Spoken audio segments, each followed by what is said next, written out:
What's going on, guys? Gorilla right here. Today I'm bringing you a video going over one of my new favorite weapons to use in Destiny, and that is the Oversoul Edict. So this is the pulse rifle that you get by completing Crota's End raid on hard mode. That is the only way to achieve this and get this weapon.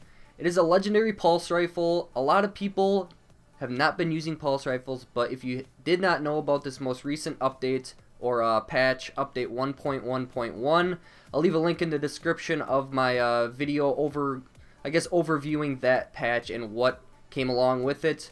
But anyways, the pulse rifles got a huge buff. The base damage of the pulse rifles got up to 9.7%.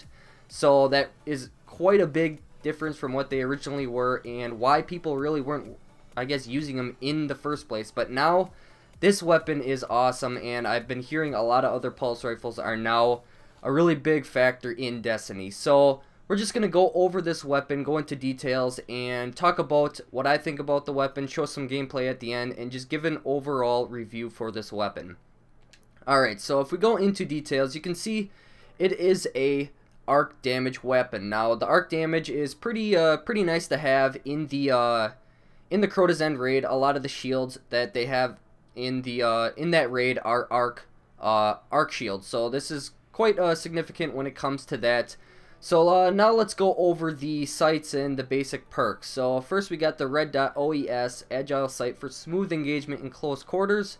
Then we have red dot OAS snapshot sight enhanced target acquisition. Then we have red dot ORES flexible sight enhances handling, range, and recoil control. So all of these really depend on your preference. I mean, it doesn't make too big of a difference, but it really is a preference point what you guys would want for that. So next we have full auto. The weapon can be fired in full auto mode. So this is really helpful when it comes to pulse rifles, and especially the Oversoul Edict, which has a pretty low impact. So having the full auto effect where you can just basically hold the trigger down and you're going to be firing continuously is pretty significant and pretty cool to have. It's not as I guess it's a little more, I guess, similar to auto rifles instead of the scout rifles now because of this perk.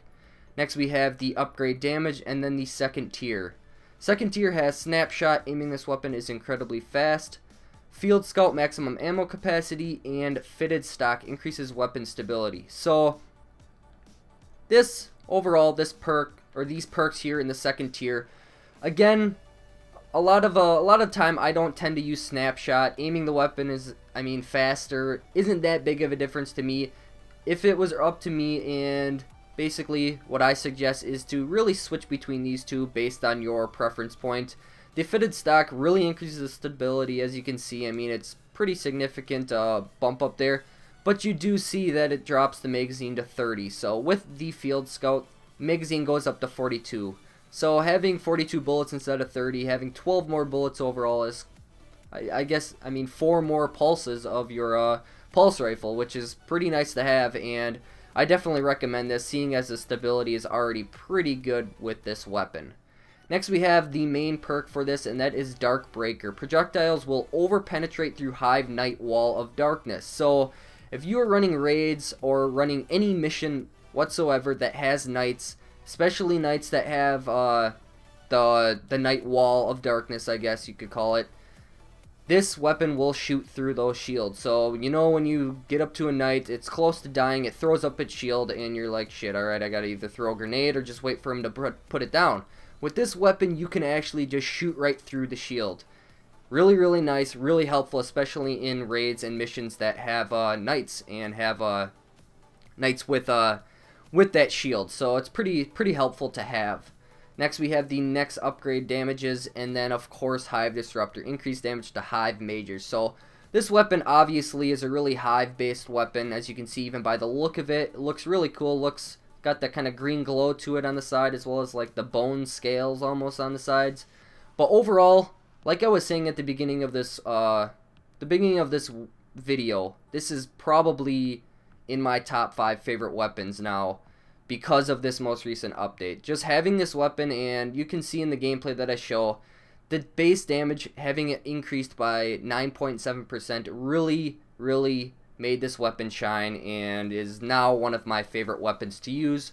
So I'm going to switch it over to some gameplay here, give you guys a little overview, and I guess just show it in action to let you guys know what it looks like and what it shoots and how it shoots. So hopefully you guys enjoyed this video, and I will talk to you all later.